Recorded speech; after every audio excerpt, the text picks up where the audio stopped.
Durant la dernière séance de lecture, nous avons vu que parfois pour faire le son « est », il suffisait d'écrire la lettre « e ». La lettre « e » devant certaines lettres chante et fait « est ».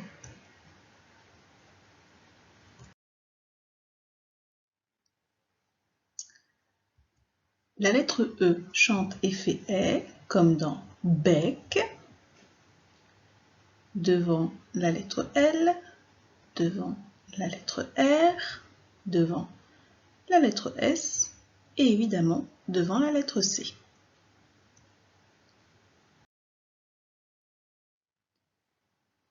Passons maintenant à la lecture d'un nouveau texte.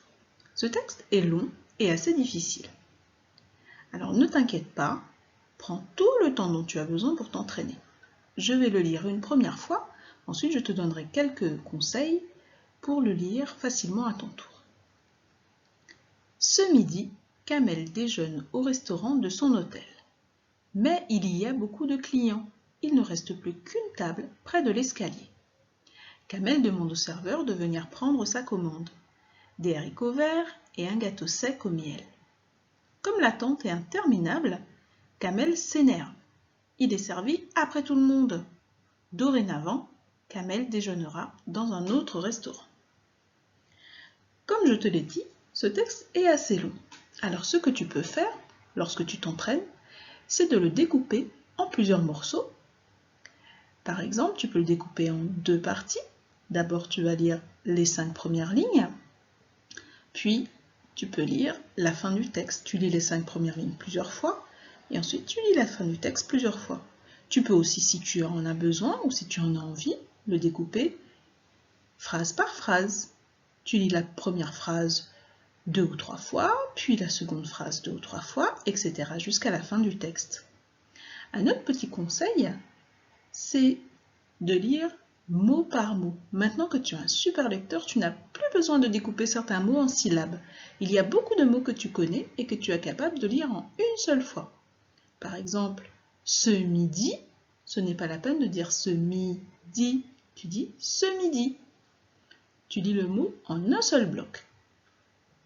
Enfin, dernier conseil, les mots qui se terminent par E, à la fin, la lettre E est muette. Dans le mot déjeune, ce n'est pas la peine de dire déjeune.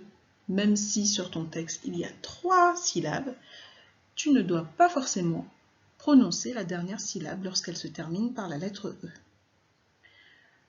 Voilà pour quelques conseils. Évidemment, si tu es très à l'aise, n'oublie pas de marquer une pause lorsqu'il y a un point, 2 points ou une virgule. Et n'oublie pas de mettre l'intonation, surtout lorsque la phrase se termine par un point d'exclamation. Entraîne-toi et lorsque tu te sens prêt, demande à papa ou à maman de t'enregistrer et de te chronométrer. Je suis sûre que tu vas pouvoir relever ton défi. Il faut lire le texte en maximum 1 minute et 20 secondes. Courage!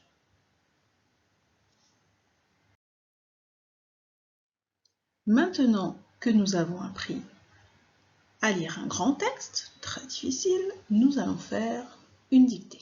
Tout d'abord, on va s'entraîner. Voilà la phrase que je vais te dicter. Mercredi, Kamel va à la ferme avec ses amis. Il y a plusieurs choses auxquelles il faut faire attention lorsque tu écriras les mots de cette dictée. Évidemment, la première chose, c'est la majuscule au début de la phrase et le point à la fin de la phrase. Dans le mot mercredi, le son est écrit grâce à la lettre E. Dans le mot camel, là aussi, pour faire le son il y a la lettre E avant le L. Il ne faudra pas oublier l'accent sur le A, qui est un mot outil. Dans le mot ferme, encore une fois, c'est la lettre E sans accent qui chante et qui fait devant la lettre R. Dans le mot ses amis, C est un déterminant qui s'écrit SES. Et évidemment, puisque c'est un déterminant qui indique qu'il y a plusieurs personnes, c'est au pluriel et on n'oublie pas de mettre un S à la fin du mot ami. Relis bien cette phrase. Tu peux l'écrire une première fois si tu veux. Et ensuite, je vais te la dicter. Tu es prêt? Allons-y. Mercredi,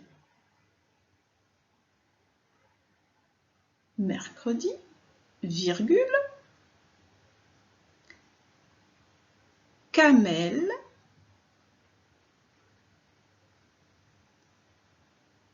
va à la ferme avec ses amis.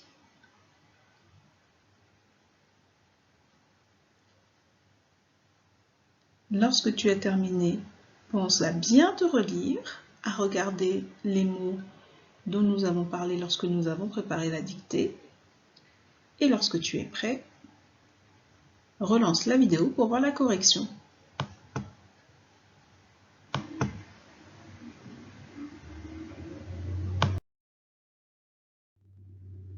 Voici la correction de la dictée. Si tu as fait plus de 5 erreurs, tu dois recopier la phrase. Si tu as fait moins de 5 erreurs, je te félicite. Tu es vraiment un champion.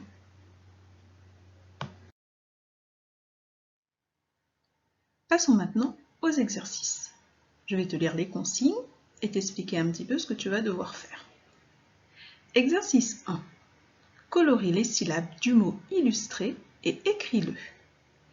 Tu observes chaque dessin. Sous chaque dessin, tu as des syllabes. Choisis seulement les syllabes qu'il y a dans ce mot. Et ensuite, tu recopies le mot avec les syllabes dans l'ordre, bien sûr, en dessous. Si papa et maman n'ont pas imprimé la feuille d'exercice, ce n'est pas grave. Il te suffit juste de recopier le mot avec les syllabes dans l'ordre. Exercice 2. Surligne la lettre E quand elle fait « est » dans les mots. Tu dois lire tout seul tous les mots de cet exercice et surligner la lettre E seulement quand elle chante et elle fait « est ». Parfois, il y a des pièges. Il y a la lettre E dans le mot, mais elle ne chante pas en faisant « est ». Exercice 3. Écris les mots illustrés, n'oublie pas le déterminant. Observe bien les images. Ce sont des mots qui sont dans la maison du son « est » lorsqu'il s'écrit avec la lettre E. Et en dessous, recopie les mots. N'oublie pas le déterminant. Souviens-toi, le déterminant est le petit mot que je retrouve devant le nom. Parmi les déterminants que tu connais, il y a le, la, un, une, pour les déterminants qui sont au singulier. Exercice 4. Colorie le bon mot pour terminer chaque phrase.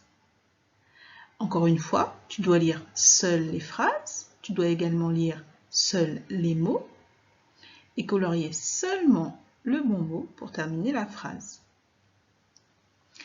Exercice 5. Recopie la phrase de l'exercice 4 qui correspond au dessin. Observe bien le dessin de l'exercice 5. Relis les deux phrases qu'il y a dans l'exercice 4. Choisis la bonne phrase qui correspond au dessin et recopie-la.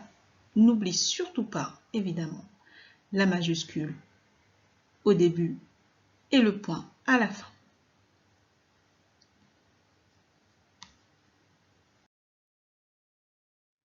Et voilà, tu sais maintenant lire et écrire des phrases et même un texte où la lettre E chante en faisant « est » comme dans le bec.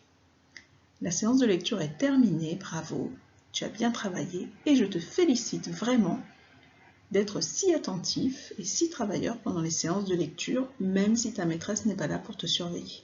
Bravo!